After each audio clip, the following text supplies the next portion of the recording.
Hello everyone and welcome back to lecture series on Economic Survey 2022-23. Today we are going to study an important topic of the survey, chapter number 9, which is called as industries. Before we start to look deeper into the topic, as usual, let us see how the structure of this topic has been done in the economic survey this year. This topic can be divided into three different parts. In the first part, we would have a look at the overall performance of the industrial sector. We would particularly examine three things which shows the performance of the industries. First, is there a demand for the product of the industries?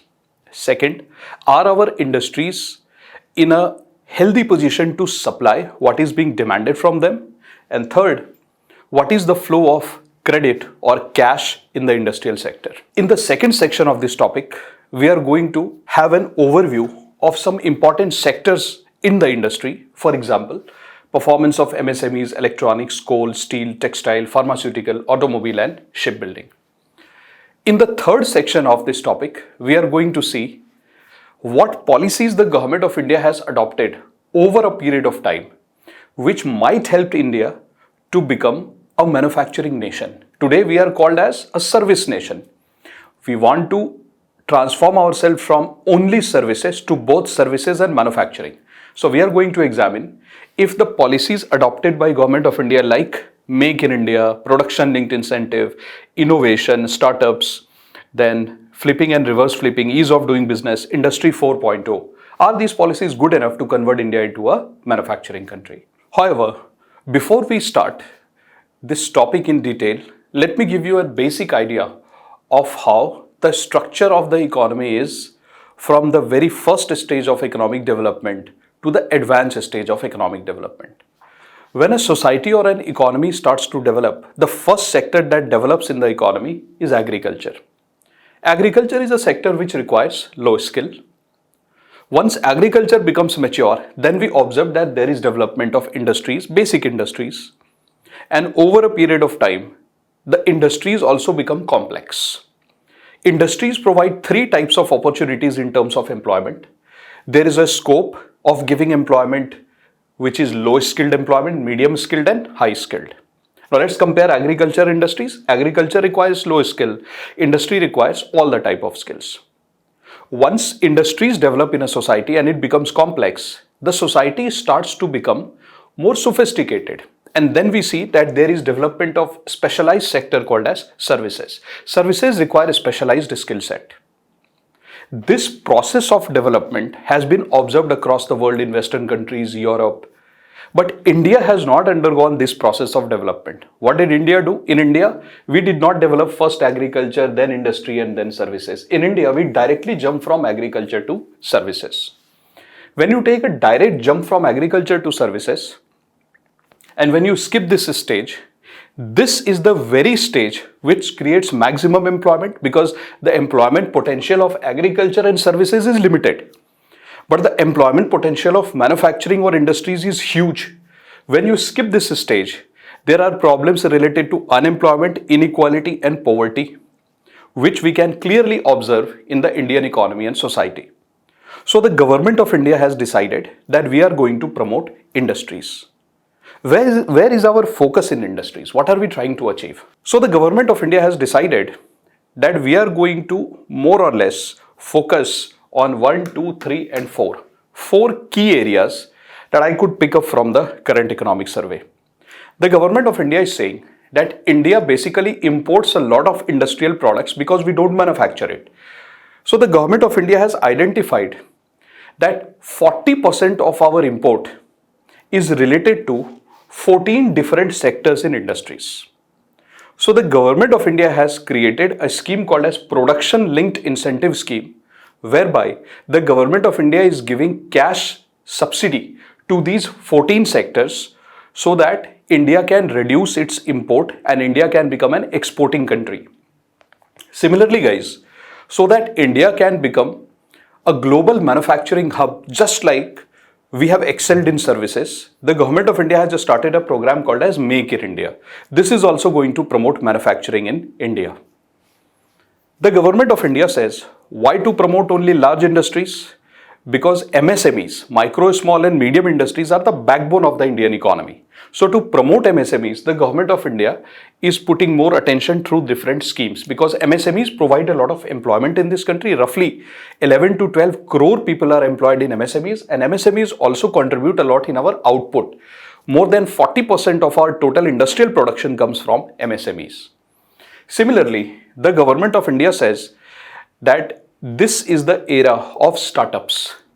If somebody has creativity and entrepreneurship skill, the government of India says that it is the duty of the government and the society to nurture the skill. So the government has started to pay attention to startups, and currently there are 87,000 active startups in India. And out of that, roughly 8 to 9,000 are technology related startups. One of the good things that has happened in last few years or last decade is that industries and infrastructure have been integrated. Now government of India is providing that kind of infrastructure which the industry requires. I'll give you an example. Suppose the government of India selects this geographical area and the government of India starts to provide roads, electricity, warehouse, cold storage, water, all these facilities in a collective manner in a particular geographical area. So what will happen in this geographical area? A lot of manufacturing units or industries will come and start their factories here. This is called as cluster. Why is this model interesting? It is pretty much like a library. For example, when you go to a library, there are common resources, table, chair, light, books. You can pay cash, which is called library fee, and then you can use the library books, common resources. Similarly, when a particular geography is selected, infrastructure is provided, any industry can come, use it, pay the fee, and then make whatever they want to produce in terms of production. So this approach is very efficient because it reduces the cost of production, and the government has to provide infrastructure collectively only to a certain geographical area, which will be spread across India. So all the states will have it. So there is no discrimination in that. So this is the model which we have adopted. Now let me tell you a short story which is related to COVID and industries. See, during COVID what happened is people started to postpone their consumption demand. For example, suppose you wanted to buy a laptop or a mobile phone, but during COVID when there was lockdown, uncertainty of income, health condition was not good, people started to suppress their demand and they thought that after the COVID recovery we will buy those things. This is called as pent-up demand. Once the COVID situation started to become normal across the world, the Indian industries also thought that what they will do is they will start to produce their product will be demanded both within India and in the foreign countries. And there are many raw material and inputs which our industries buy from China, Russia, etc. So we thought that everything will be normal and our industries will produce and those goods will be demanded. But during COVID, across the world, the central banks were releasing more cash in the economy to improve liquidity. When there is excess liquidity in the economy, it might lead to inflation, which it did. After the COVID lockdown was over, to control the inflation, different central banks across the world, they started to increase interest rate. So the world was suffering from two things after COVID. First, inflation, and to control inflation, interest rates were increased. When you increase the interest rate, investment in the economy comes down because loan becomes costly. When investment becomes high and because of inflation, people are not demanding goods and services, there are job losses. So because of that, the situation in the world was that demand was coming down. In the meanwhile, Russia-Ukraine crisis also started. Because of that also, the raw material became costly, like oil became costly. Oil is used as an input. On the other hand, China started to suffer from COVID. Because of that, there was strict lockdown in China, and the supply of crucial raw materials or inputs like semiconductor was very scarce in the global economy. There was shortage of semiconductor. So on one hand, you have Russia-Ukraine crisis, inflation and high interest rate in the world. On the other hand, China was not able to supply the raw material or the finished product. So global supply chain got disrupted. When you combine these factors, you will see that our expectation of the industries that there will be global demand was not fulfilled. And our industries, they started to realize that whatever they had produced, thinking that there will be demand from the world market, that remained unsold. So there was a lot of pileup of unsold commodities in India. When you have unsold stock, that is called inventory, the industries start to produce less than. Why? Because they know that they have already produced a lot which has not been sold. So in future we start to produce less and less. So our rate of growth of manufacturing will come down. Now let us look at the problem that happened in India. In India also we started to face inflation. In India also, since the raw material or the inputs from China like semiconductor was not coming, there were problems like prices of automobile became very high. These problems were happening in India as well. So the demand in India also got affected initially. So because of these things, there was a lot of pile-up of industrial products in India. This is the story of industries and COVID. In that context, now let us look at the detailed analysis of the performance of industries in India as per the economic survey. So guys, imagine that the national income of India is 100 rupees. What is the contribution of industries in our national income? Roughly around 30%. What is the contribution of mining and quarrying? 2.3%, manufacturing 17.3%, electricity, gas and water supply 2.3%, and construction 8.1%. So industrial sector contains some subsectors inside it, which are these. These are the subsectors which constitute industries.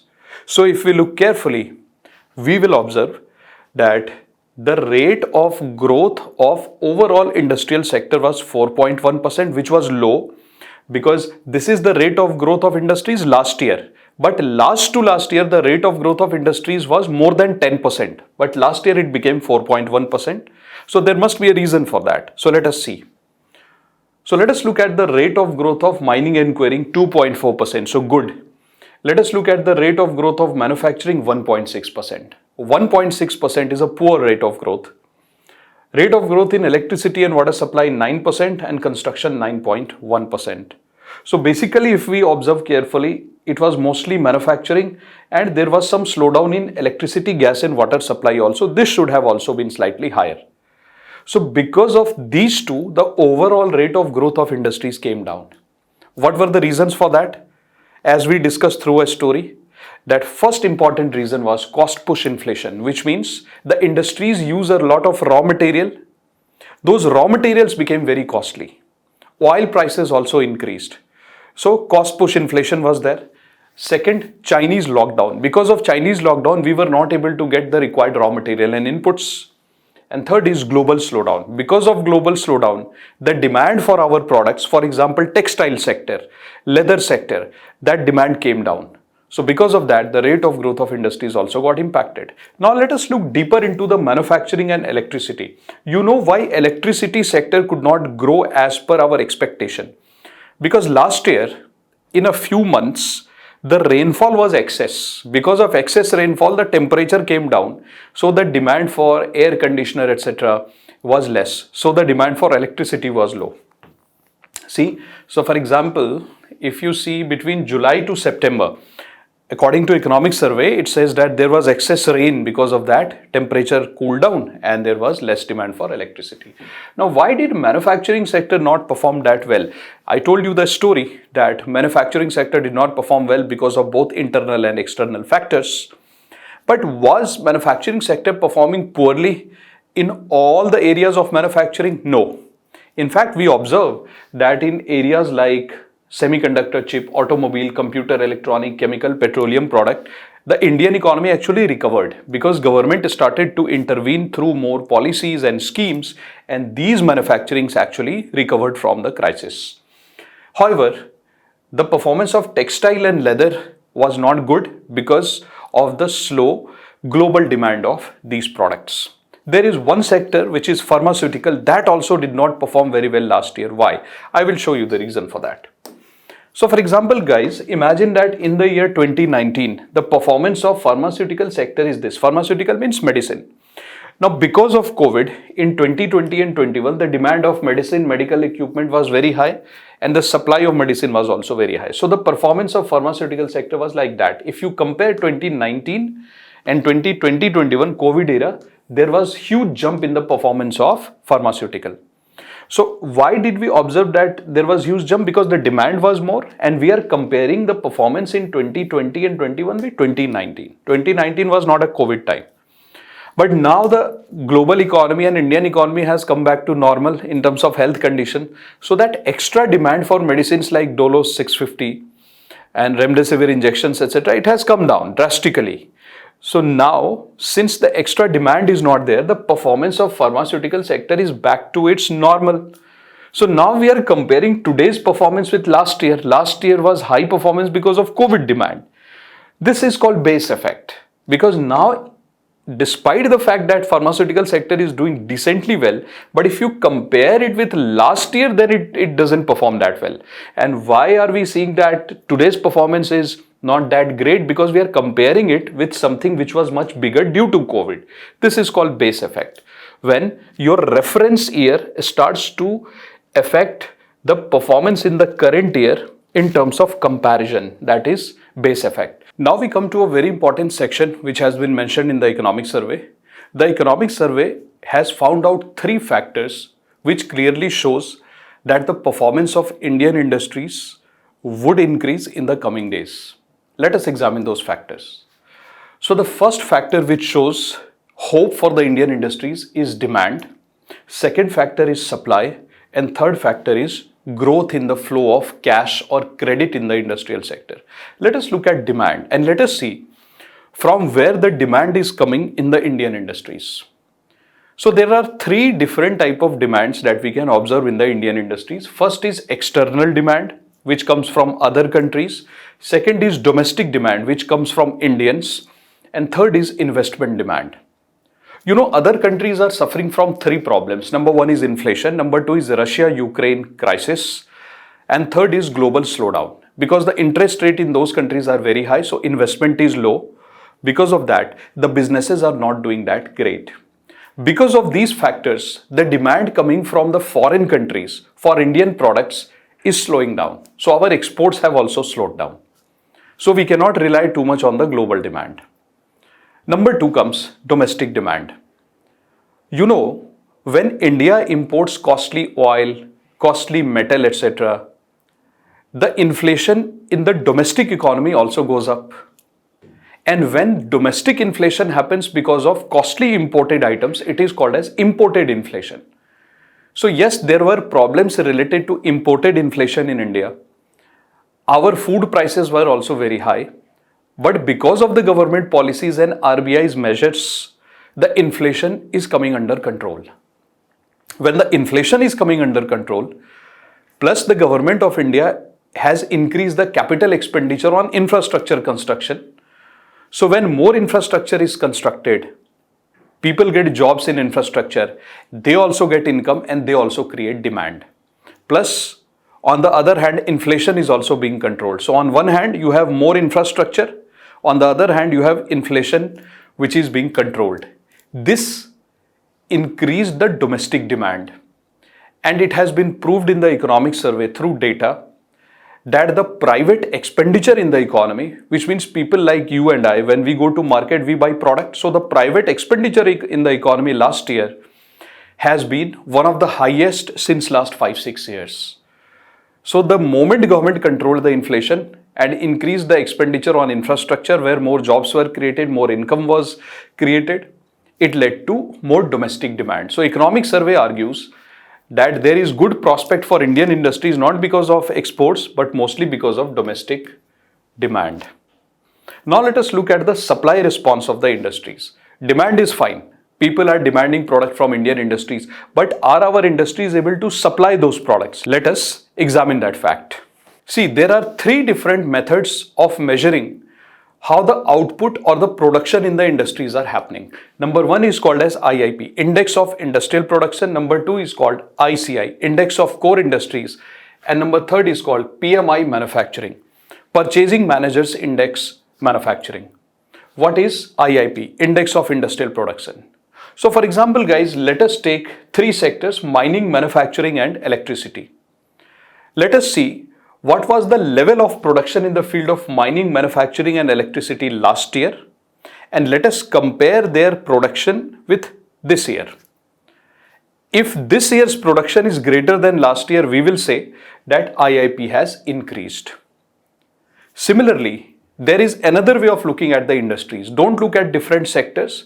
Look at the product that is being manufactured in industries. For example, primary goods, basic goods, then capital goods. Capital goods means machines, intermediate goods, infrastructure, consumer durable like TV, fridge, etc. Consumer non-durable like clothes, shoes, etc. So if we look at all these products and look at their production last year and look at their production this year, if the production has increased this year, we will say that IIP has increased. So IIP is measured in two ways. One, by looking at the production in mining, manufacturing, and electricity. And second, by looking at the production of primary goods, capital, intermediate, infrastructure, consumer goods. Now the economic survey says that there has been good performance in IIP in India. Let us look at index of core industries. So guys, there are some basic industries without which an economy cannot function. These are called core industries. So for example, petroleum, electricity, steel, coal, crude, natural gas, cement, and fertilizers. These are those products which are used in other industries also as inputs. If a country does not produce these things, then we will have to depend on others. And if others don't supply this to us, our own industries will suffer. We observed that during COVID, when China could not supply these items to other countries, their manufacturing and industries also suffered. But thankfully in India, the performance of all these industries except for crude oil production was positive. And because of that, there was no shortage of raw material as far as these items are concerned. So this shows that our industries were performing in terms of supply. Now guys, let us look at the performance of Purchasing Managers Index PMI manufacturing. Under it, a survey is done across the managers who are taking care of manufacturing sector in their own companies, and questions are asked to them. So we ask them questions like, are they getting new orders? What is the level of output? What is the level of employment? And what is the supplies delivery time? And what is the stock of items purchased? If the managers give positive answer that they are creating more employment, they are increasing the output also, they are getting more orders, that means the industries are able to generate more products as per the demand. So once we ask question to the managers, these questions, then scores are given. So the score varies between 0 to 100. If the score is more than 50, which means that PMI manufacturing, these are called PMI scores. If PMI score is more than 50, then it is observed that the performance of the industries is good. It is on the right track. But if it is less than 50, that means the production or the output of the industry is contracting. But more than 50 means it is expanding. In India, it is more than 50. So all these three indicators show that the performance in the Indian industries has been decent. So guys, now we are going to look at the performance of credit in the field of industries. Let us have a look at this picture which is given in the economic survey.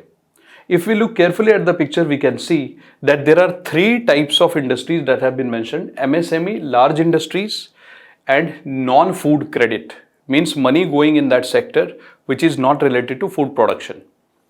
So if we look at this blue line, we can clearly see that this is the MSME, and the money flowing in the MSME sector, the credit is very high. Why?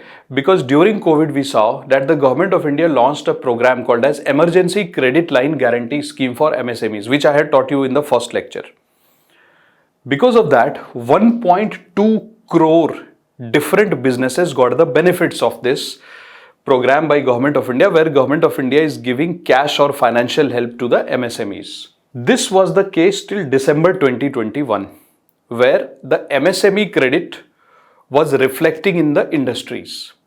But from January 2022, the MSMEs are also getting credit due to emergency credit line. But from January 2022, our large industries, they also started to perform. and they also started to take more credit from our banking system, because our banks have been able to reduce the non-performing assets. Our banks' health has improved, so our banks have started to give more cash to industries, and industries are preferring to take more bank loans. So if we see from January 2022, the large industries, they have also started to take more credit. And similarly, we can say non-food credit has also improved. So this is the domestic credit. Now, what is the situation of foreign direct investment? Now, let us do some basics. So suppose a foreigner wants to invest in India in terms of foreign direct investment. What is the meaning of foreign direct investment? So when somebody brings cash as well as new technology, new management practices in India, that is called foreign direct investment. So if somebody wants to make foreign direct investment in India, they have to go to the portal of Government of India called as Foreign Investment Facilitation Portal, FIFP. It is that portal where the foreigners have to upload their proposal of foreign investment. And from there, DPIIT, they look at the proposal and they are the nodal agency for making decisions related to foreign direct investment in India. Let us look at the situation of foreign direct investment in India. We saw that in 2021, the FDI in India was greater than 2020.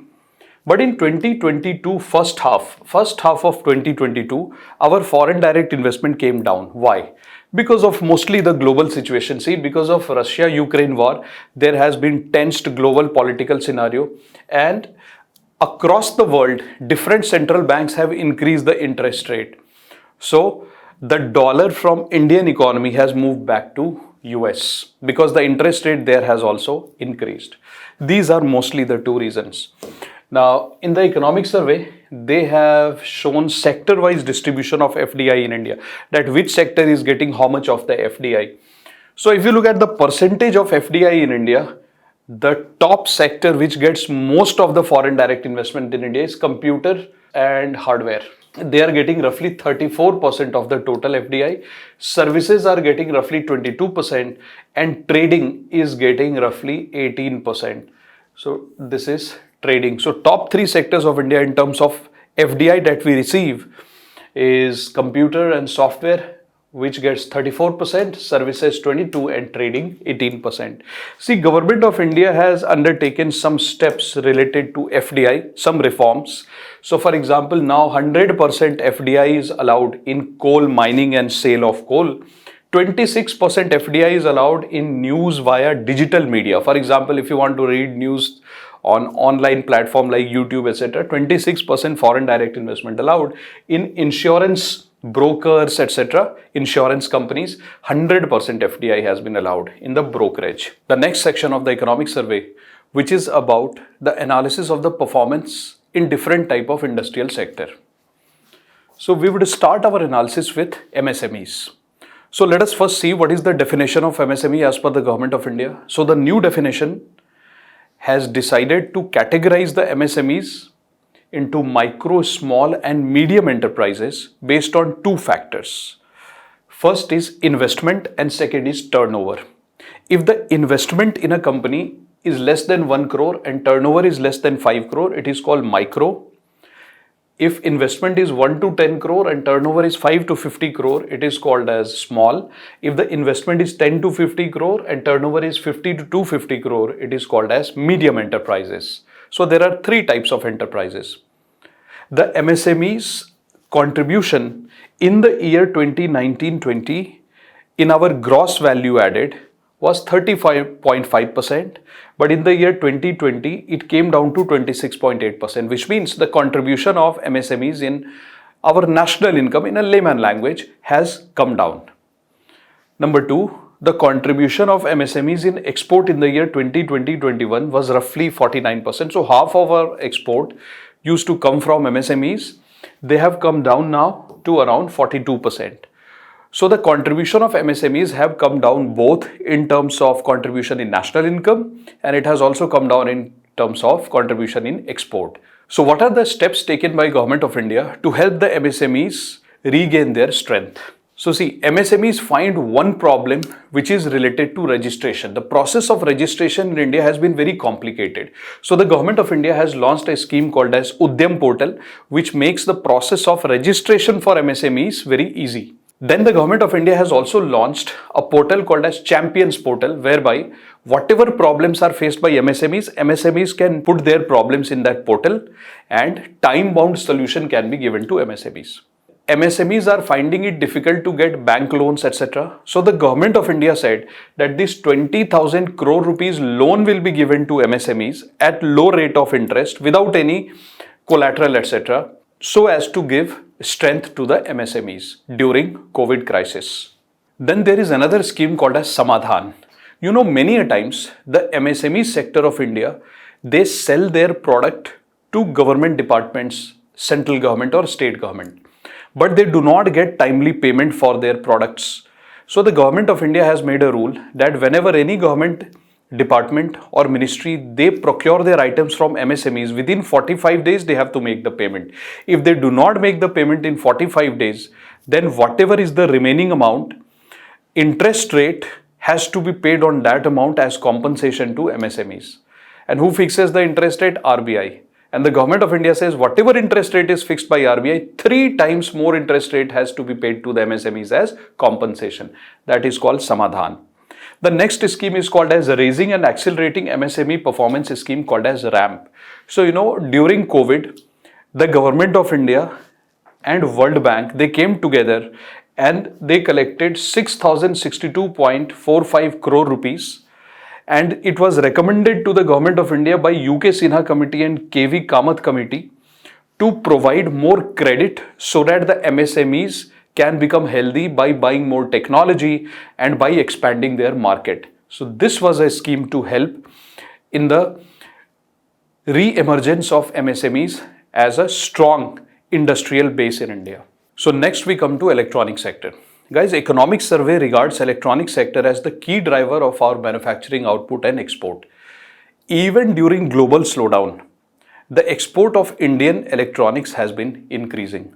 And the government of India has set a target that by the year 2030, we want to achieve electronics manufacturing worth $300 billion and export of electronic items worth $120 billion. Within the electronic sector, what are the key drivers? Which are those items which we want to export? So, mobile phones. Number 2, consumer electronics like television set, laptop, etc. And number 3, industrial electronic, like for example, switches, sensors, etc. These are the 3 different categories of electronics which we want to export more. So what are the different schemes related to electronics in India? So first is production linked incentive scheme. So guys, to explain what is the meaning of production linked incentive scheme, I have taken this simple example. The same scheme applies to different sectors. Let us see. So suppose guys, this is an ice cream factory which produces ice cream. Inside this factory there is a machine. Now let us look at 2 different aspects of this factory. First is sales and second is investment. So you know, in this factory in the year 2019, suppose the total value of sale was 100 crore. In the year 2020, the total value of the sale became 140 crores. So there was increase in 40 crores in the sale. Now let us look at investment. In the year 2019, the total value of investment in this factory is 2 crore. In the year 2020, it became 3 crore. So there was increase in investment also. So when there is increase in sale and increase in investment, this industry became eligible for production linked incentive scheme. Now the government of India comes and finds out what is the extra sale that has happened in this industry. So extra sale is 40 crore. Now the government of India will calculate, for example, 10% of 40 crore. 40 crore is the increased sale. So 10% of 40 crore is 4 crore. Now this 4 crore rupees will be given as cash subsidy to this industry so that they can buy better quality input raw material.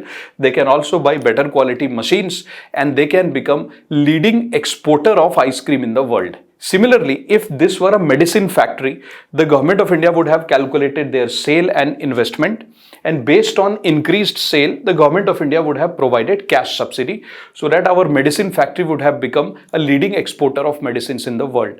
So roughly there are around 14 different sectors which has been covered under production linked incentive, like food processing, automobile, pharmaceutical, steel. These are the sectors covered under production linked incentive scheme. And under it, the government of India is planning to provide 2 lakh crore rupees as cash subsidy to these sectors so that they can become leading exporter in the world. When the government of India is planning to provide 2 lakh crores, the government expects that the private sector will also invest something from its own side.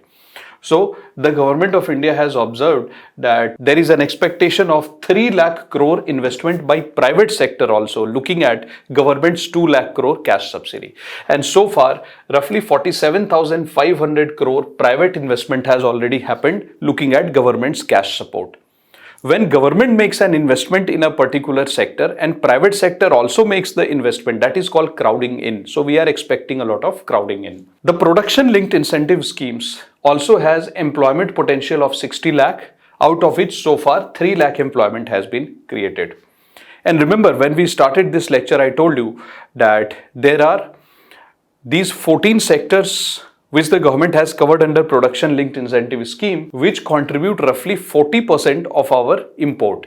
So the government of India wants to reduce our imports. So government is focusing on these 14 sectors so that we can increase our domestic production and reduce our import. This will also reduce our trade deficit. There are roughly 100 MSMEs of India, micro, small and medium enterprises, which are providing components or different inputs to those 14 sectors which are covered under production linked incentive scheme.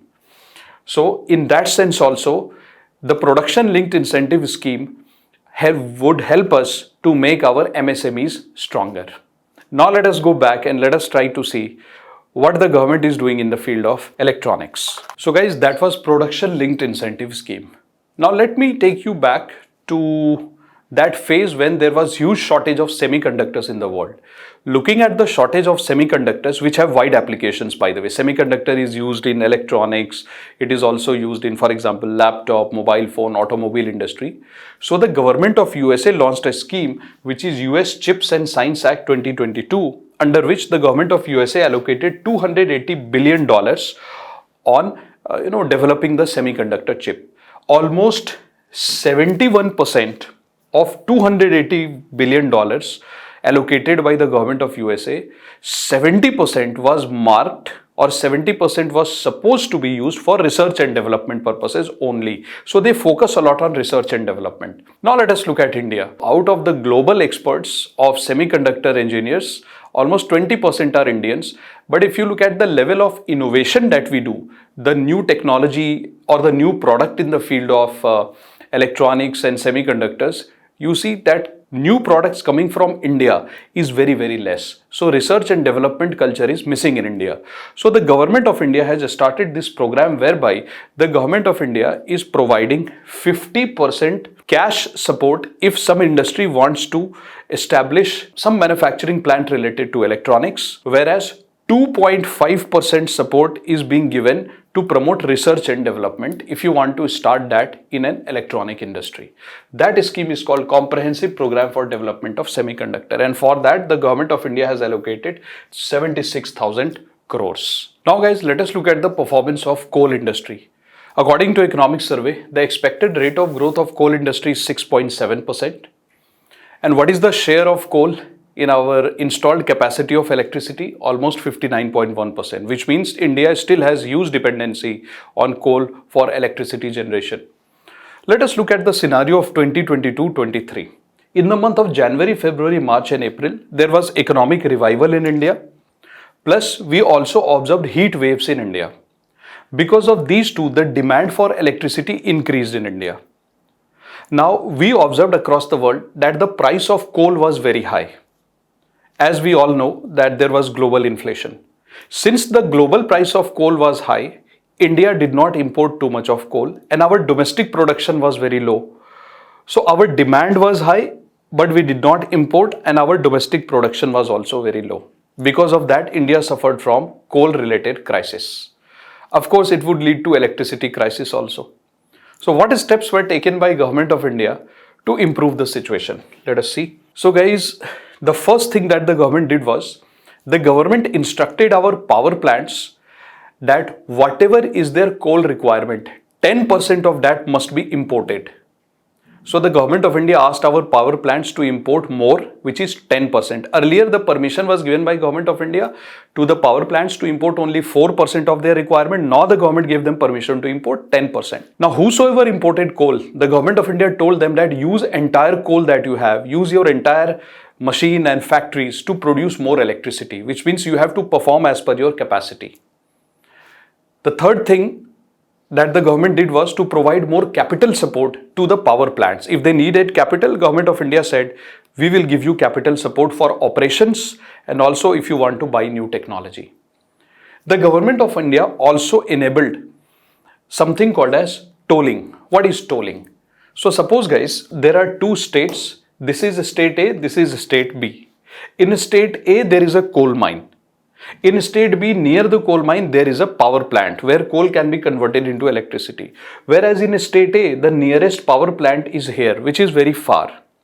So the government of India said, if there is a coal mine, for example, here in state A, and if the power plant is in state B, but it is very close, then state A can give coal to this power plant which can generate electricity, and then state A can take electricity from them. It will save them time and cost. This was allowed in India. So see, according to the diagrams that we have given in the economic survey, we can clearly see that in the year 22-23, see, the production of coal actually improved after September. The production of coal started to improve, and we can also see that there was increase in the import of coal. So both started, production of coal started to improve. We also imported more coal, so there was increase in the stock of coal. Now guys, let us go to the steel industry. Now India is very renowned globally for its steel. India is the second largest producer of crude steel. So crude steel is the raw form of steel, which is later on converted into finished steel. In 2022, there was good performance of steel. Why? Because sectors like infrastructure, automobile, construction, engineering and defense, these sectors were doing good in India and they were demanding steel. The government of India has launched a program called as Production Linked Incentive Scheme for Steel. I already told you what is Production Linked Incentive. So if you are selling more, the government of India gives you more subsidy to become an exporter. So roughly the government of India is saying that investment of 42,500 crore is expected and employment generation will be 70,000. This is the expectation through production linked incentive scheme. Now we can clearly see that there has been slight reduction in the export of iron and steel because of slowing global demand. But if we compare from the pre-COVID times, our current export has increased. But if we compare to last year, then our export has come down because of global scenario. So the export of iron and steel from India has come down because of two reasons. One, so because there is global slowdown, especially in Europe as well as in China. And number two, because our domestic demand of steel is very high for these sectors, the government of India has imposed export duty on steel. So our export of steel has come down. Now let us look at textile sector, guys. Now, textile sector contributes roughly 2.3% to our GDP. Textile sector also contributes 12% to our export. Now, in textile sector, employment is roughly 4.5 crore, but export and FDI in the textile sector has come down.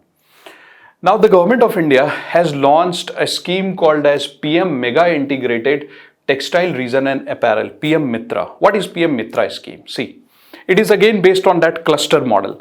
So suppose guys that the government of India identifies a region like this, and here the government of India would provide some financial assistance to set up common infrastructure for the textile industry. And then a private factory can come and establish itself here and start the production. This is called as Mitra Park.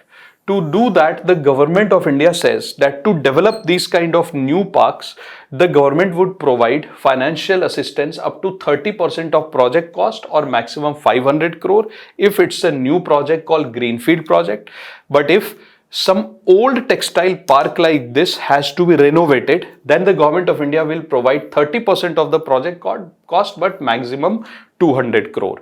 For new projects, 500 crore, old projects, 200 crore. And what does the government of India provide here? The government of India provides infrastructure, common infrastructure, as well as something called incubation. What is the meaning of incubation? See guys, suppose you want to start an industry. What are the supports that you require? You require cash, you require marketing facilities, branding facilities, you require the help of chartered accountants, lawyers. If you do not know the latest technology, you need a mentor who will help you to understand the latest technology that you can use in your production. All these things together is called incubation. So incubation facility is also provided. Now you know India is globally very famous for production of cotton fibers, but global demand has been shifting more towards man-made fibers, the artificial fibers. So the government of India says that through PM Mega Integrated Textileries and PM Mitra, we are also going to focus more on man-made fibers. Now guys, let us look at pharmaceutical sector. Now they say that India is the global medicine factory, or India is also called as the medicine factory of the world. So let us look at its performance. You see, India's rank is third in terms of volume of pharmaceutical products, means medicines. By value, we are ranked 14. In terms of generic medicines, we are rank 1. 20% of the global generic medicine comes from India. And if you look at India's share in terms of vaccine, it's 60%. So we contribute 60% in the total global vaccine. So government of India has started a program called as Production Linked Incentive Scheme for pharmaceutical sector, whereby we are giving financial support to 3 different type of pharmaceutical products. One is API, active pharmaceutical ingredient. So guys, when you look at Dolo 650 medicine, what is the ingredient which gives property to the medicine? So paracetamol. So paracetamol is that chemical which gives property to the medicine called Dolo 650. So every medicine has a chemical which gives its property to it, that is called API. So government of India has launched 3 different type of production linked incentive scheme for pharmaceutical industry, one for API, one for medical devices, and one for medicines. So total we are expecting an investment of 25,360 crore, and we are trying to create more than 1 lakh jobs in the field of pharmaceutical.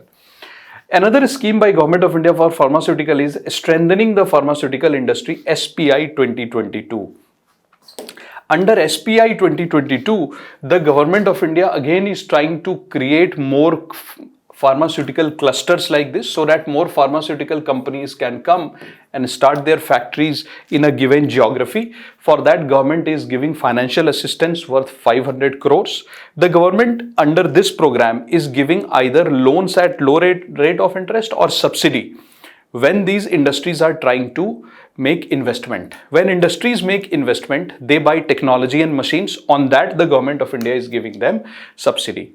Similarly, the Government of India is also trying to take more knowledge related to latest development in the field of pharmaceutical to Indian industries. That is the third function of this scheme. Now, if you look at the performance of pharmaceutical industry, we can clearly see that there is a strong growth in export of pharmaceuticals. See, export has increased. Similarly, if we look at the foreign direct investment, FDI in pharmaceutical, it has increased 4 times. So pharmaceutical industry is a bright spot in our manufacturing. Now let us look into the automobile sector of India, which is globally very famous. You see, automobile sector contributes roughly 7.1% to our GDP. And if we look at the manufacturing GDP, its contribution is 49%. Automobile sector provides almost 3.7 crore employment. And if we look at the sales figure of the automobile sector in India, we are currently the 3rd best in the world in terms of automobile sales. We have just beaten Japan and Germany in that. In 2021, Indian automobile sector was the largest manufacturer of 2 and 3 wheelers in the world and 4th largest in the manufacturing of passenger cars. In fact, Indian automobile sector is a major contributor towards taking India to the use of clean energy through electric vehicles. Now, there is a potential 5 crore jobs that can be created if automobile sector of India shift towards electric vehicles. What are the issues faced by our automobile sector? If we can remove these challenges, the performance of automobile sector will improve. The first issue is global slowdown. Because of that, our exports have come little down, and costly capital because the interest rate is high. So automobile sector is getting very costly money from our banks. And third is costly insurance. So guys, if you buy any vehicle, you will see that the insurance is very costly in India. That has also, reduced the spirits of the buyers. Now, there are two schemes in the field of automobile industry which is currently running. The first is production linked incentive scheme. This scheme has been started so that we can produce more vehicles and export more vehicles. And second is consumption based scheme, which is called FAME. That has been started in India to promote more electric vehicles in India. So let us look at the production linked incentive scheme. You see, the government of India has allocated roughly 44,000 crore rupees to be given as cash subsidy to our automobile sector. And the government of India expects that if government makes this much investment, 44,000 crore rupees as cash subsidy, private sector will also increase their investment. It is called crowding in. Private sector will invest 94,690 crore. There will be around 10.2 lakh more jobs created in the field of automobile if this scheme is implemented. This scheme, production linked incentive scheme, is implemented in two different ways in the field of automobile. First, to manufacture advanced chemistry cells. If India manufactures advanced chemistry cells, then we will not have to import our batteries for electric vehicles. That will become easy in India. And number two, for auto and auto components also, the government of India has launched production linked incentive scheme. Now let us look at FAME. What is FAME? See, faster adoption and manufacturing of hybrid and electric vehicles, FAME. There is a policy in India called as National Electric Mobility Mission Plan 2020. It is being run by Department of Heavy Industries. So in the year 2015, we started this program called as FAME 1, which lasted till 2019. Under that, the government of India allocated 895 crore rupees to increase the manufacture of two-wheeler, three-wheeler, four-wheeler and light commercial vehicles which were electric vehicles. So under FAME 1, we were promoting two-wheeler, three-wheeler, four-wheeler and light commercial vehicles. And we wanted that almost 30% of our vehicles should become electrical vehicles. This was our target under FAME 1. Under FAME 2, our focus is there that we want to improve the number of electric vehicles for public transportation system, and our focus is still two-wheeler, three-wheeler, four-wheeler and hybrid vehicles as well as e-rickshaw and e-buses. So we want more public transportation to become electric, and for that the government of India has allocated 10,000 crore rupees. Now guys, one of the new sectors that has been mentioned this year in the industry is shipbuilding sector. Let me tell you what happened.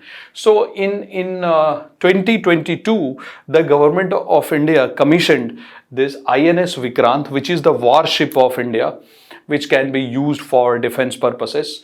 Now, this was commissioned at Kochi.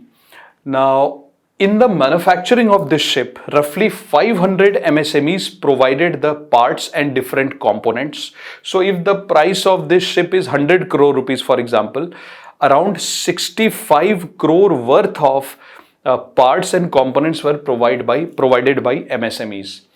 Now, there were 2,000 workers which worked in the shipyard to manufacture the ship, and 12,000 workers were working in different MSMEs who provided the components, which means 2,000 workers working in the shipbuilding led to 12,000 workers working in other industries to provide components. So 2,000 workers created jobs for 12,000 workers. So every time one worker works in the shipbuilding industry, 6 or 7 workers get job in MSMEs. This is called as employment multiplier. So whenever you create one job in the field of shipbuilding, so in other industries which provide components and raw material to the shipbuilding industry, 6 to 7 extra jobs are created. MSMEs become stronger. That is why the government of India is saying that if we promote more shipbuilding in India, more jobs can be created, MSMEs will become stronger, and India's dependence on imports of these ships will also come down. This will improve our trade deficit. That is why we want to promote shipbuilding sector in India. Now guys, we come to a very important question. Discuss the government's effort to transform India into a global manufacturing hub, or discuss India's prospects as a key player in global value chain. Just like China is regarded as the global manufacturing hub, does India have the potential to become that? Let us examine.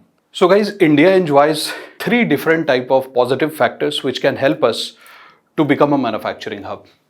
Number one is demography. We are blessed to have a huge population. So if we provide the right skill to our population, it can act as a helping hand in the production, as well as the same population can also act like a consumer. The second factor is government support. Government of India has been providing active support through these schemes to convert India into a manufacturing hub, which we will see very soon. And as I told you, that demography not only provide workers, but it also creates domestic demand. So now let us look at what are the government of India's policies which is helping in India to become a manufacturing hub. The first is Make in India. So see guys, when we started Make in India in the year 2014, the government of India took 25 sectors and the government of India started to provide financial support, hand-holding support, etc. to 25 sectors. Later on, the government of India changed Make in India, and currently we have Make in India 2.0. Under it, the government of India has taken 27 sectors which has been divided into two categories. First is 15 manufacturing related sectors and 12 service related sectors. The government of India has given the responsibility to DPIIT, Department for Promotion of Industries and Internal Trade, to take care of manufacturing sector, and Department of Commerce is taking care of service related sector.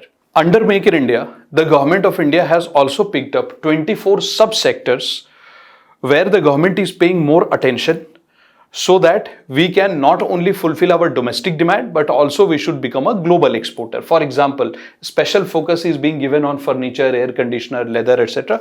These 24 subsectors will help us to achieve three things: increase our GDP, increase our employment, and also increase our export. Guys, a country cannot become a manufacturing hub if we do not promote innovation and technology. So UN agency called as WIPO, World Intellectual Property Organization, they provide global ranking to the countries in terms of how innovative a country is. So let us look at the rank of India in terms of Global Innovation Index. The rank of India in 2015 was 81. In 2022, our rank became 40, which is a good progress.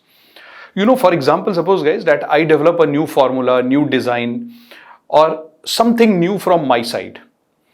Now, whenever we create a new product, we register it in our name so that we have total rights over it. If somebody wants to use it, they have to take our permission. This is called intellectual property rights. In India, it has been seen that registering for intellectual property rights is very complicated, costly, time-taking, and we are not an innovating country. But the culture of innovation is slowly coming, and India has been able to get a decent rank. Let's look at the top countries in the world in terms of innovation: Switzerland, US, Sweden, Netherlands. China's rank is 11th in the world in terms of innovation. And how is this rank given? Global Innovation Index. It is given based on 80 indicators. Some of the indicators are political, environmental, educational, knowledge, infrastructure, which is provided to create more innovation in a country. Government of India started to take some steps to make India into an innovation economy. So for example, we have started to modernize our intellectual property office. We have also reduced the fee of intellectual property registration. We have reduced the compliances, which means the paperwork has been reduced. We are also promoting the startups, MSMEs and women-led enterprises to register more original formulas, original designs and go for innovation. Now guys, let us look at startups and how government of India is helping the startups in this country. Now imagine that you have a new idea in your mind. For example, you want to create a new mobile phone which does not require any charging for 30 days. This is something new which you want to create. For that, you need different kind of support. So for example, you need somebody to tell you whether this technology is possible or not. You also need to create a prototype mobile, which means experimental device, to see if your idea is working or not. For that, what do you need? You need capital, you need technology related support, you need a marketing team, branding team, you need a lawyer, chartered accountant, and you also need to register your idea in terms of intellectual property. These are the supports that you require. So the government of India is creating a culture in this country to promote this kind of activities under a Startup India program. Before we get deeper into Startup India, we should first understand what is the meaning of startup. So suppose guys that you started a new venture last year in the year 2022. Now this year you went to the government and you said, government, please give me the status of startup so that I can avail the schemes meant for startup. The first question that government of India will ask you is, what is the age of your company? So guys, what is the age of the company? 1 year, because you have registered your company last year. So if you want to be called as a startup, your age of the company should not be more than 10 years. That is the rule. Number two, in any of the years since you registered yourself, your turnover should not have crossed 100 crore in an individual year. So suppose you registered last year. So last year and this year, your turnover should not have crossed 100 crore in a particular year. Third, if you want your company to be called as a startup, it should not be an old company. You should not have created this company by merging old companies or splitting old companies. And if you want to be called as a startup, your company should have the potential to increase India's GDP, employment and export. These are the criterias. And if you want to be called as a startup, you must integrate technology in your business. So if you fulfill these conditions, you will be called as a startup. Currently, there are 87,000 active startups in India, and roughly 48% of those startups are in tier 2 and tier 3 town. Who gives recognition to companies as startups? DPIIT. And roughly how many jobs have been created in Indian startups so far? 9 lakh jobs have been created. Now let us see guys, how many schemes are there and how are they operating to help the startups in this country. So for example, if you are registered as a startup, the government of India gives you tax benefits. You don't have to pay taxes for 3 years in general, but this tax benefit can also be extended beyond 3 years. If you become a startup, the paperwork required for you is also reduced by government of India. And for the startups, the government of India also provides them financial benefits. For example, loans are given to them at low rate of interest. Grants are also given to them. And the government of India has designed a new method of financing the startup called as fund of funds. So let me tell you what is fund of fund. So for example, this is SIDBI, Small Industries Development Bank of India. Government of India took 10,000 crore rupees and gave it to SIDBI. SIDBI deposited the money and SIDBI started to give this to startups of India. So SIDBI has created a fund which is 10,000 crore, and who provided the fund to SIDBI? Government of India provided the fund. So Government of India's fund became the fund of SIDBI. So it is called fund of funds, because you can see government fund becomes the fund of SIDBI, fund of funds. So this fund of fund is giving cash to the startups. Now this method of finance is being used by Government of India to distribute cash. So the distributing agency is called as the daughter fund. So SIDBI will be called as daughter fund and Government of India is called as the mother fund. So this is mother-daughter fund. This is a new way of providing finance to startups.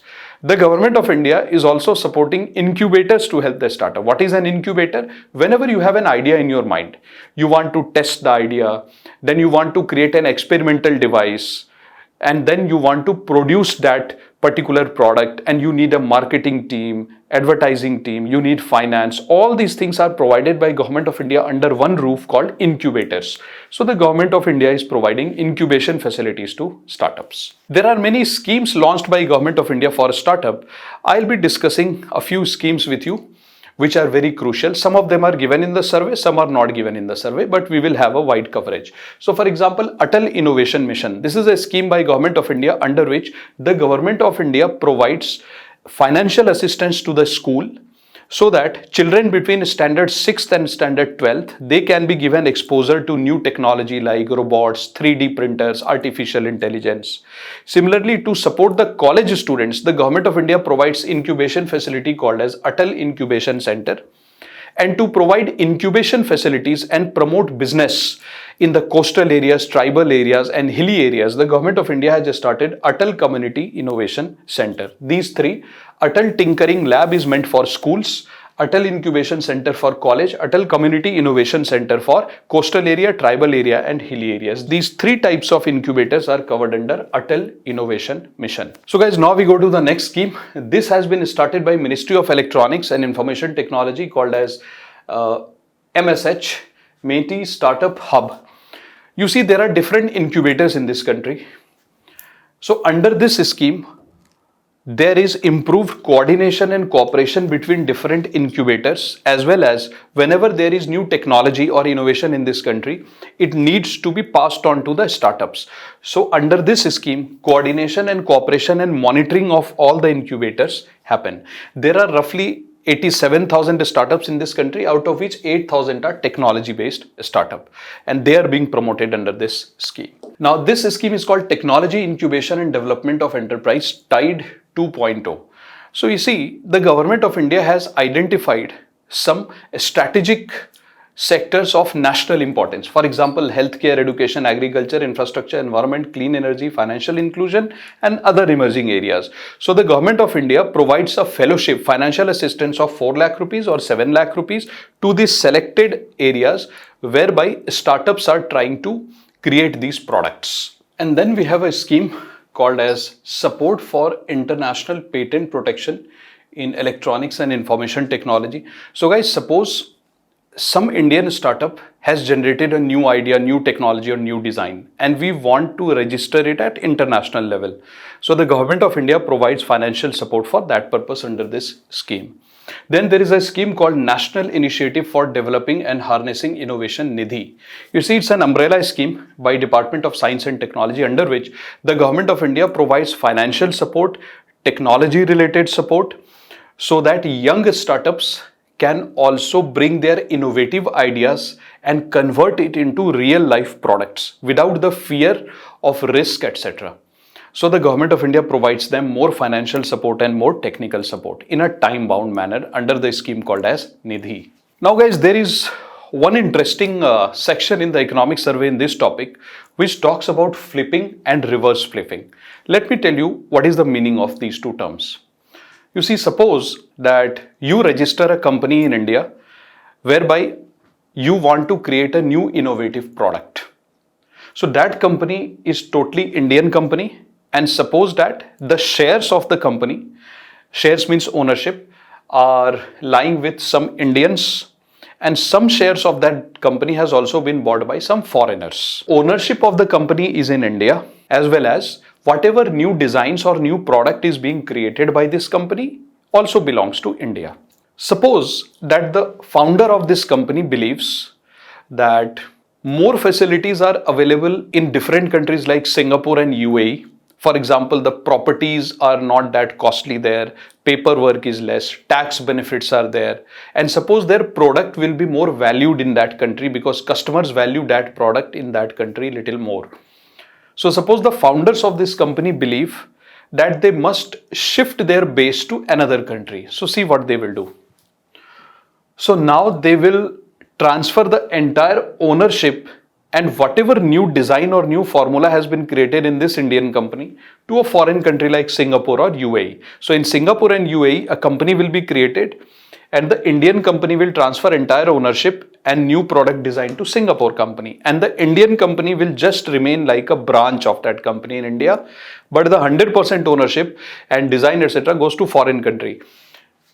The owners of the country, the Indians and the foreigners, they remain the same. Ownership pattern doesn't change, just that we have shifted entire ownership from India to another country for some benefits like commercial benefit, tax benefits, less paperwork, etc. This is called as flipping. Because of flipping, our own intellectual property right, new design, that goes outside India also, and the culture of a startup, it gets diluted. So the government of India has taken some steps recently to reverse this process, and the government of India wants to call all such companies back to India. And how can we do all those things? The government of India must simplify the paperwork. That's number one. And number two, the government of India must simplify the tax rules and must give more tax benefits. Number three, the government of India should also simplify the capital flow process. For example, if we are a startup and somebody wants to invest in our company, the rules in India are slightly more complicated. We want these rules to be more easy. And we also want better incubation facilities in India. If we provide these factors in India, according to economic survey, it says that it might help us to do the reverse flipping. So all those companies which has gone outside India, they might come back. Now guys, the economic survey also talks about ease of doing business. You see, we have already discussed that suppose somebody wants to start a business in India, they have to do a lot of paperwork. The paperwork is tedious. You have to take permissions from different departments and ministries. So the government of India has started this program called as National Single Window Clearance Scheme, under which you can take all your permissions through one mobile app or through one portal. This is called ease of doing business because it makes the process of starting and running the business simple. So roughly there are 81,000 approvals that have been given through National Single Window Clearance Scheme, and 43,000 approvals are pending, but this is a good progress. The government of India has also made compliances or paperwork easy in India for anyone who wants to start and run a business. The government of India has also decriminalized some of the minor technical faults. I'll give you an example. Suppose guys that I am a company and I have to file my tax returns, and suppose by mistake I write a wrong entry in the tax forms, or I make one mistake in some paperwork. Should I be called as a criminal and FIR be launched against me? No. If the mistake is innocent and if it's a very minor mistake which doesn't harm anybody, then that mistake should not be counted as criminal. The government of India has made a list of all such minor mistakes, which are almost like 3,500 such mistakes, and decriminalize those things. Now, the government of India has also initiated a process of giving ranks to different states in terms of the efforts they made in making the business easy. So, DPIIT, which is in Ministry of Commerce and Industry, DPIIT has started Business Reform Action Plan, BRAP, and they have started to make a list of all the reforms undertaken by states to help the business community carry on with smooth business. According to the latest DPIIT's BRAP report, roughly 7,496 reforms have been undertaken by state governments towards ease of doing business. Now guys, the economic survey this year also talks about Industry 4.0 in India. What is this? See, if you look at the process of industrial revolution across the world, we have seen three different phases of industrial revolution. The industrial revolution that happened in 1784 is called as the first phase of industrial revolution. Why? At that time, we were running steam engines and mostly steam, water, etc. That was being used in industries. Like coal was burned, converted into steam. So this was 1784, called as first industrial revolution. In the second industrial revolution, from coal-based and steam-based power, we moved to electricity in our production process and industries. This is called second industrial revolution. In the third industrial revolution, electronics, IT and automated production happened. Now the fourth industrial revolution is about cyber world and digital technology. So in the fourth industrial revolution, they say, and this I have taken from World Economic Forum, the fourth industrial revolution is going to integrate humans plus technology. For example, artificial intelligence, cyber technology, machine learning, all these things are being heavily used in our manufacturing industries. This is called as fourth industrial revolution.